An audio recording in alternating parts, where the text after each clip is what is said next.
আচ্ছা ওই যে তোমার তোমার যে কাজ দিছে যে রায়হান, যে তোমার যে কাজ দিছে যে ওই লোকের কাছে কি কাজ আছে নি আর?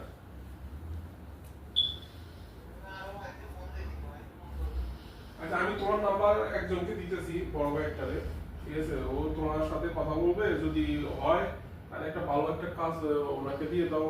এবার হাতে কত টাকা চায় ওটা থেকে একটু কম করাই দিও, ঠিক আছে? মানে নিজেদের লোকের মধ্যে, ঠিক আছে? তাহলে আমি ওনাকে তোমার নাম্বারটা দিয়ে না চাও, তুমি কথা কইছো কালকে হয়তো তোমার ফোন দিবে এই লোকে।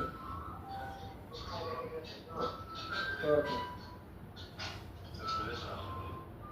এই আবার এই টাকা এই থেকে আবার 1500 টাকা খেতে গেছে, তাই নি? খাইয়ে ফুল দোকানে কাজ দিছে, ভালো জায়গায় কাজ দিছে। প্রথমে এক জায়গায় দিছে, কাজ হয় নাই, মানে যতক্ষণ